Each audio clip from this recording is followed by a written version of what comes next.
Hey guys, Elistria here. So I am going to show you how to make a quick and easy peach cobbler bread for perhaps breakfast or dessert. We're using affordable items. You see that great value, 100% raw honey. Yeah, so let's do it. Okay guys, so the first thing that we're doing is emptying our peaches into a microwave safe bowl. I am using a glass Pyrex Tupperware today. So I'm going to put this into the microwave for 5 minutes. We just want to break those peaches down a little bit, okay? And actually, while that's happening, let's put a little bit of cinnamon and a little bit of vanilla on them. You see I have several vanilla extracts here because I like the way that the flavors marry when you're cooking them. You guys know I love a lot of flavor, so let's do that. Okay, so I have added just a dash of vanilla. I used some cinnamon and just a little pinch of nutmeg. Okay, so we're going to put this in the microwave for 5 minutes. Okay guys, so I have reserved part of the juice from the can of peaches, and those are 100% packed in their own juices. Y'all know I don't do that corn syrup. So this is all peach juice. So I'm going to add cinnamon. I'm going to add a little rum, a little lemon, a little vanilla. Praise God, yes. I'm going to add a little bit of honey and a little bit of tapioca starch that you see right here as a thickening agent to this juice.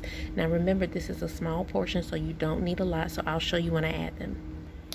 Okay guys, so I have added the cinnamon, I've added lemon, rum, and vanilla extract, and I've added some honey. Now you can tell that the color has darkened just a bit, which is why I'm not using maple syrup. Y'all know I love to use maple syrup to cook and bake with. However, it would make it too dark for my liking. So what I'm going to do is use honey so that it will sweeten the mixture and give it that, kind of classic peach cobbler taste, but without the added sugar. Now, if you don't feel some type of way you want to use some cane sugar, go ahead and do that. If you have other sweeteners that you want to use, go for it. You guys know that I don't use wheat flour, so that's why I'm choosing to use this, so make it work for you. Okay guys, so you see here, this is about a teaspoon, I would say. Y'all know I don't measure. However, I'm gonna get it together for y'all. This is about a teaspoon of the tapioca starch, so I'm gonna whisk that into the liquid while the peaches are doing their initial breakdown. Okay guys, so this is after the 5 minutes. You can see that I covered the dish with some saran wrap, which actually helped to produce a little bit more juice. So what I'm going to do now is pour over the mixture that I whisked together, and don't worry about if it hasn't completely the tapioca starch or your thickening agent hasn't completely emulsified. That won't make a difference at all. The heat is actually going to activate it, and it will begin to thicken as you go forward, but that's a good initial breaking down. So I'm going to put it back into the microwave for another 5 minutes uncovered. I'll bring you back. Okay you guys, this is after that second 5 minutes, and you can see that the juice is starting to thicken.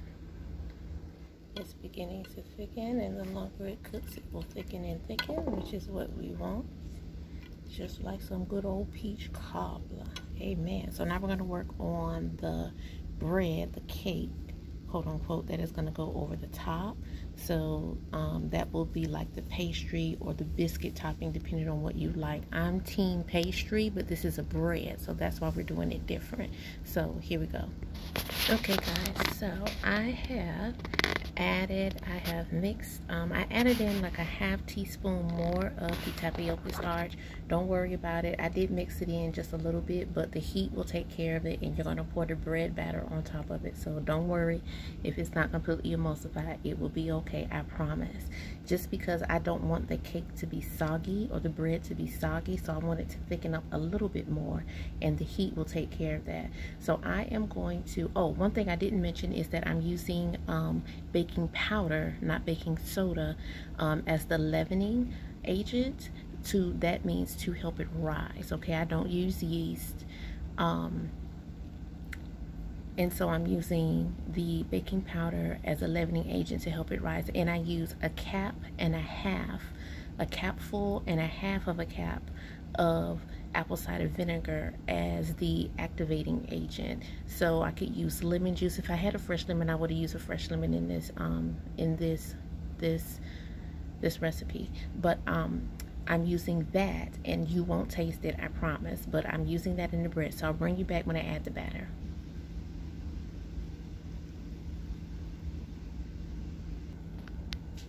Okay, you guys, so I have added the batter, so I'm going to put this back into the microwave. We're going to start with 4 minutes and see where we go from there. I think it's probably going to take 5 just because the amount, if you notice, I added the peaches to a bigger dish because it was just a lot. Okay, guys, so I actually ended up cooking this for 9 minutes altogether. I put it in for the initial 4. I added an additional 2. And then I added an additional 3 minutes, and it is fully cooked. You can see that it went down. There's the focus, and how it is. The bread is gonna be so good. So I'm gonna let it cool a little bit, and then I'll show you plated.